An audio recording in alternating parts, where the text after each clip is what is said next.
നമസ്തേ, കഥകളതി സാഗരത്തിലേക്ക് സ്വാഗതം. ഇന്ന് ഞാൻ പറയാൻ പോകുന്ന ഒരു അറബിക്കഥയാണ് കേട്ടോ. അറബി നാട്ടിലെ ഒരു നാടോടി കഥ. അത്രയും പറഞ്ഞാൽ അറബി നാട്ടിലെ കഥകൾക്കാണല്ലോ അറബി കഥകൾ എന്ന് പറയാം. അവിടെ അറബി രാജ്യത്തെ ഒരു രാജാവാണ്, സുൽത്താനാണ്. അദ്ദേഹം വളരെ സമർത്ഥനും ബുദ്ധിമാനും ഒക്കെയാണ്. അദ്ദേഹത്തിന് ഒരേ ഒരു മകൾ മാത്രമേ ഉള്ളൂ. ആ മകളുടെ പേരാണ് ജമീല രാജകുമാരി. അതിസുന്ദരിയും വിദുഷിയുമായ ആ മകളെ വിവാഹപ്രായമായി എത്തി നിൽക്കുക. അപ്പോൾ അദ്ദേഹത്തിൻ്റെ മന്ത്രിയാണ് നൂറുദ്ദീൻ ആളെങ്ങനെയാണെന്ന് വിചാരിച്ചാൽ രാജാവിനോട് വളരെ കൂറും ഒക്കെ ഉണ്ട്. അതേസമയം നല്ല ബുദ്ധിമാനും സമർത്ഥനും ഒക്കെയാണ്. അപ്പോൾ ഒരു ദിവസം അവർ തമ്മിലുള്ള സ്വകാര്യ സംഭാഷണത്തിൽ സുൽത്താൻ എന്തു പറഞ്ഞു, അപ്പോഴേ മന്ത്രി മുഖ്യ, നമുക്ക് നമ്മുടെ മകളായ ജമീല രാജകുമാരിയുടെ വിവാഹത്തെപ്പറ്റി ചിന്തിക്കണം, അതേപ്പറ്റി ചിന്തിക്കാൻ തുടങ്ങിയിരിക്കണോ, സമയമായിരിക്കണോ എന്ന് പറഞ്ഞു. ശരിയാണ്, ഞാൻ അങ്ങയോട് പറയണമെന്ന് വിചാരിച്ചിരിക്കുകയായിരുന്നു ഖുസൂർ. അപ്പോഴാണ് ഖുസൂർ എന്നുള്ളത് ബഹുമാനമായിട്ട് പറയണത് കേട്ടോ, ഖുസൂർ. അപ്പോഴാണ് അങ്ങ് എന്നോട് ഇങ്ങോട്ട് പറഞ്ഞത്, നമുക്ക് വിവാഹം അത് വെറുതെ അങ്ങനെ ഇങ്ങോട്ട് വരുന്നവർക്ക് വിവാഹം ചെയ്ത് കൊടുക്കാൻ പറ്റില്ല, നമുക്കൊരു മത്സരം നടത്തണം. ആ മത്സരത്തിൽ ജയിക്കുന്ന ആൾക്ക് രാജകുമാരിയെ വിവാഹം ചെയ്ത് കൊടുക്കാം. ഒരേ ഒരു മകളല്ലേ ഉള്ളൂ, ആ ഭരണ രാജകുമാരനുള്ളതാണല്ലോ നമ്മുടെ അറേബ്യ രാജ്യവും. അങ്ങനെ ആലോചിച്ച് കുറച്ച് നാളിങ്ങനെ കഴിഞ്ഞു. അപ്പോൾ ഇതേ സമയം തന്നെ അവിടെ അടുത്തുള്ള മറ്റൊരു രാജ്യമാണ് ബസറയിലെ രാജാവും കേട്ടു ഇങ്ങനെ, അവിടുത്തെ രാജാവും മന്ത്രിയൊക്കെ കേട്ടു ഇങ്ങനെ അറേബ്യയിലെ ജമീല രാജകുമാരിയുടെ വിവാഹത്തെ പറ്റിയൊക്കെ ചിന്തിക്കാനായിരിക്കണം അങ്ങനെയൊക്കെ തുടങ്ങിയിരിക്കണം. അപ്പോൾ അവിടുത്തെ മന്ത്രി ഉണ്ടല്ലോ, ബസറയിലെ രാജാവിൻ്റെ മന്ത്രിയാണ് സമീർ. അയാളൊരു കുരുട്ട് ബുദ്ധിക്കാരനാണ്. അയാൾക്ക് കുനിഷ്ടും കുന്നായ്മയൊക്കെ അറിയുള്ളൂ. രാജാവിനെ നേർവഴിക്ക് നയിക്കണം എന്നുള്ളൊരു ചിന്തയൊന്നുമില്ല കേട്ടോ. അപ്പോൾ സമീർ അപ്പം എന്ത് തീരുമാനിച്ചു, അറേബ്യ രാജ്യം ഇപ്പം കല്യാണ തിരക്കിലാവും, വിവാഹകാരി ആലോചിച്ചിട്ട് നടക്കുക, ഇത് തന്നെ തരാം. തൻ്റെ രാജാവിനോട് പറഞ്ഞു, നമുക്ക് ഇപ്പം അറേബ്യ പോയി ആക്രമിക്കാം, ഇപ്പം അറേബ്യ തോൽക്കുള്ളൂ. കാരണം രാജാവൊക്കെ അവിടുത്തെ ആൾക്കാരുടെ ചിന്തകൾ മുഴുവൻ അവിടുത്തെ യുദ്ധവും സൈന്യം എല്ലാം വിവാഹം ഘോഷിക്കാനുള്ള തിരക്കില്ല. അപ്പം നമ്മൾ പെട്ടെന്ന് ചെന്നങ്ങോട്ട് ആക്രമിച്ചാൽ നമുക്ക് അറേബ്യ കീഴടക്കാൻ പറ്റും. അപ്പം രാജാവിനും തോന്നി, ശരിയാണ്, ഇയാൾ പറയണത് ശരിയാണ്, കുനിഷ്ഠ ബുദ്ധിയാണെന്നുണ്ടെങ്കിൽ ഇയാൾക്ക് ചില നേരത്തെ ആ കുനിഷ്ഠ ഗുണാവും എന്നാണ് തോന്നണേ. എന്തായാലും നമുക്ക് ആക്രമിക്കാനായിട്ട് ഏർപ്പാടൊക്കെ ആക്കാം എന്ന് പറഞ്ഞാൽ സൈന്യത്തെയൊക്കെ സംഘടിപ്പിച്ച് അങ്ങനെയൊക്കെ ആയി. അപ്പോൾ അതേസമയം ഈ വിവരം ചാരന്മാർ മുഖേന അറേബ്യ രാജ്യത്ത് അറിഞ്ഞു. അയ്യോ, നമുക്കിപ്പോൾ ഒരു ദിവസം എന്നിട്ട് ഇവിടുത്തെ മന്ത്രി നൂറുദ്ദീൻ ചോദിച്ചു, സുൽത്താനോട് ചോദിച്ചു, ഖുസൂർ, ഈ രാജകുമാരിക്ക് പറ്റിയ രാജകുമാരനെ കണ്ടുപിടിക്കാൻ എന്തെങ്കിലും മത്സരത്തിൻ്റെ കാര്യങ്ങൾ എന്തെങ്കിലും ആലോചിച്ച് തീരുമാനിച്ചോ? ഇല്ല, ഞാൻ ആലോചിച്ചുകൊണ്ടിരിക്കുക, ഒന്നും പിടികിട്ടിയില്ലല്ലോ എന്ന് പറഞ്ഞു. എന്നാൽ എനിക്ക് അങ്ങയോടൊരു സ്വകാര്യം പറയാണ്ട്, നമുക്ക് നമ്മുടെ രാജ്യത്തെ ആക്രമിക്കാനായിട്ട് മറ്റ് ബസറയിലെ രാജാവ് സൈന്യസന്നാഹം നടത്തുന്നുണ്ട്, ഇങ്ങോട്ട് വരാൻ തുടങ്ങുകയാണെന്ന്. അയ്യോ, ഇതിനിടയ്ക്ക് ഇതെന്തൊരു ചതിയ, നമുക്ക് കുട്ടിയുടെ വിവാഹകാരി ആലോചിക്കേണ്ട, രാജകുമാരിയുടെ വിവാഹകാര്യങ്ങൾ ആലോചിക്കേണ്ട സമയത്ത് ഇപ്പോൾ യുദ്ധം കൂടെ നേരിടേണ്ടി വരിക എന്ന് പറയുന്നത് ബുദ്ധിമുട്ടാവൂലോ മന്ത്രി. അതിനൊരു കാര്യം ചെയ്യാൻ ഖുസൂർ, എന്താണോ, നമുക്കൊരു പരസ്യം കൂടി കൊടുക്കാം, എല്ലാ രാജ്യത്തേക്കും ദൂതന്മാരെ അയച്ച് അവിടെയൊക്കെ അടുത്തുള്ള രാജ്യങ്ങളിലേക്കൊക്കെ പരസ്യം കൊടുക്കാം.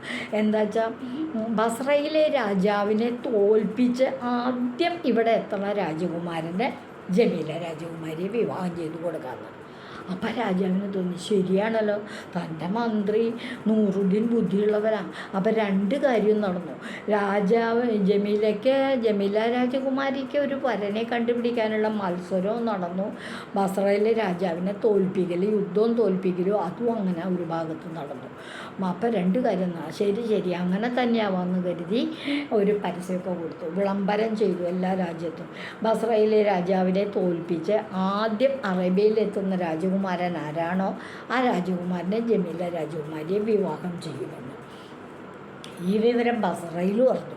ബസറയിൽ അറിഞ്ഞു കഴിഞ്ഞപ്പോൾ അവിടുത്തെ സമീർ പറഞ്ഞു, നമുക്ക് ചതി പറ്റിപ്പോയി എന്ന് തോന്നുന്നുണ്ടല്ലോ രാജാവേ എന്ന് ചോദിച്ചു. എന്താ അത്?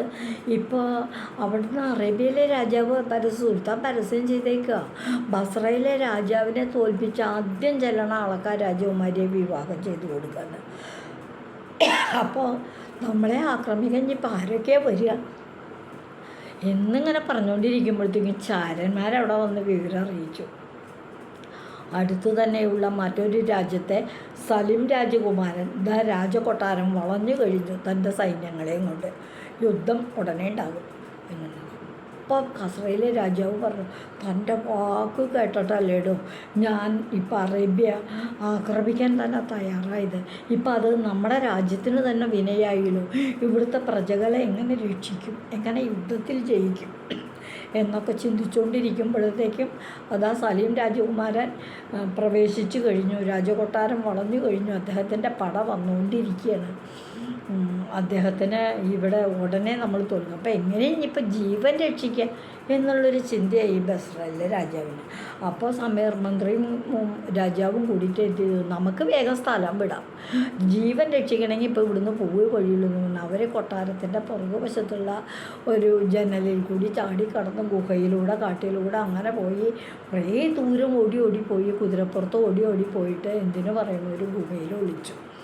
ഗുഹയിൽ ഒളിച്ച് അവിടെ ചെന്നിരുന്നപ്പോൾ ഈ രാജകീയമായ ഭക്ഷണമോ സുഖ സൗകര്യങ്ങളോ വല്ലതും ഉണ്ടോ? കാട്ടിനകത്തുള്ള ഗുഹയിൽ രാജാവിന് കിട്ടാൻ പാടില്ല, ഒന്നും കിട്ടാൻ പാടില്ല. മാത്രമല്ല വന്ന സലീം രാജകുമാരനെ എങ്ങനെയാണ് തൻ്റെ പട നയിച്ചിങ്ങോട്ട് വന്ന് ബാസ്രയിലെ അവിടുത്തെ ജനങ്ങളൊക്കെ സലീം രാജകുമാരൻ വിജയിക്കട്ടെ എന്ന് പറഞ്ഞ് അദ്ദേഹത്തെ സ്വീകരിച്ചു. കാരണം ഈ മണ്ടൻ രാജാവിൻ്റെ ഭരണം കൊണ്ട് മടുത്തിരിക്കുകയായിരുന്നു ഇവർ. മണ്ടൻ രാജാവും മണ്ടൻ ബുദ്ധിയില്ലാത്തൊരു മന്ത്രി, ഇവർ രണ്ടുപേരും കൂടിയുള്ള മടുത്തിരിക്കുക. അപ്പോഴാണ് ഈ കുമാരൻ വന്നത്. സലീം കുമാരൻ അങ്ങോട്ട് കീഴടങ്ങി. അവിടുത്തെ സൈന്യമൊക്കെ അദ്ദേഹത്തെ സഹായിച്ചു. എന്തിനു പറയണോ, ദിവസങ്ങൾ കൊണ്ട്, ഏതാനും ദിവസം മാത്രം എടുത്തുകൊണ്ട് യുദ്ധം ചെയ്തുകൊണ്ട് സലീം രാജകുമാരൻ ബസ്ര കീഴടക്കി. ബസ്രയിലെ സൈന്യത്തെ ഒതുക്കി നേരെ വിട്ടുപോയി അറേബ്യയിലേക്ക്. അവിടെ ചെന്ന് സുൽത്താനെ കണ്ടിട്ട് പറഞ്ഞു, ഞാൻ ബസ്രയിലെ സൈന്യത്തെ ഒതുക്കി ഇട്ടാണ് വരണത്, രാജാവും മന്ത്രിയും കൂടിയിട്ട് ജീവനും കൊണ്ട് ഓടി രക്ഷപ്പെട്ടു എന്ന് പറഞ്ഞു. അറബിയിലെ സുൽത്താന് വളരെ സന്തോഷമായി. തൻ്റെ മന്ത്രിയായ നൂറുദ്ദീൻ്റെ ബുദ്ധിയാണ് ഇതിൻ്റെ പുറകിലെന്ന് മനസ്സിലാക്കിക്കൊണ്ട് അദ്ദേഹത്തിന് സമ്മാനങ്ങളൊക്കെ കൊടുത്തു. കൂടാതെ കണ്ട് സലീം രാജകുമാരന് തൻ്റെ ജമീല രാജകുമാരിയെ വിവാഹം ചെയ്തു കൊടുത്തു. അതേ സമയത്ത് ഈ കാട്ടിൽ ബസ്രയിലെ രാജാവും മന്ത്രിയും കൂടി പോയിട്ട് കാട്ടിൽ ചെന്നിട്ട് പട്ടിണിയായപ്പോൾ, ഭക്ഷണം കഴിക്കാൻ, നല്ല ഭക്ഷണം കഴിച്ചിട്ട് ദിവസം എത്രയായി, നമുക്ക് എന്തെങ്കിലും ഭക്ഷണം കഴിക്കാൻ എന്താ വഴിയെന്ന് പറഞ്ഞപ്പോൾ അവിടുത്തെ മന്ത്രി സമീർ കുനിഷ്ടും കുന്നായ്മയല്ലേ ഉള്ളൂ. അദ്ദേഹം പറഞ്ഞു, അറേബ്യയിൽ ഇപ്പോൾ നല്ല കല്യാണ സദ്യ നടന്നുകൊണ്ടിരിക്കുക, ജമീല റാണിയുടെ രാജകുമാരിയുടെ വിവാഹം നടന്നുകൊണ്ടിരിക്കുക, നമുക്ക് വേഷം മാറി അവിടെ പോയാലോ, നല്ല സദ്യ കിട്ടും എന്ന് പറഞ്ഞു. ബസ്രയിലെ രാജാവിന് ഈ മന്ത്രിയോടെ കിട്ടും ദേഷ്യം തോന്നി. തൻ്റെ കുനിഷ്ട ബുദ്ധി ഇനി ഇതിൻ്റെ ഒരു പോരായുള്ളൂ, എന്നിട്ട് വല്ലവരും കണ്ടെത്തി പിടിച്ചു കഴിഞ്ഞാൽ ഇതിലും വലിയൊരു നാണക്കേടുണ്ടോ? ഇപ്പോൾ ഒളിച്ചോടിയത് തന്നെ, യുദ്ധം വന്നപ്പോൾ ഒളിച്ചോടിയത് തന്നെ നാണക്കേട്, അതിലപ്പുറമാവും ഇനി ഭക്ഷണത്തിന് വേണ്ടി വേഷം മാറി നടക്കണത്. തൻ്റെ ഒരു കുനിഷ്ടബുദ്ധി എന്നും പറഞ്ഞ് രാജാവട്ട് സദ്യക്ക് പോയില്ല. അതേസമയം അറേബ്യയിലെ കങ്കേമമായിട്ട് ജമീല രാജകുമാരിയുടെയും സലീം രാജകുമാരൻ്റെയും വിവാഹം നടന്നു. സുഖമായ സദ്യയും കാര്യങ്ങളുമൊക്കെ അവിടെ ഉണ്ടായിരുന്നു. ഇതാണ് ഇന്നത്തെ കഥ. ബുദ്ധി ജയിച്ചു. അതാണ് ഈ കഥയുടെ പേര്, ബുദ്ധി ജയിച്ചു. ഇതുവഴി വന്നാലും ഇത്തിരി നേരമിരുന്നാലും കഥകൾ കേട്ടാലും കളിയായി പറയും കഥയാണേ, കാര്യം പറയും കഥയാണേ. നന്ദി.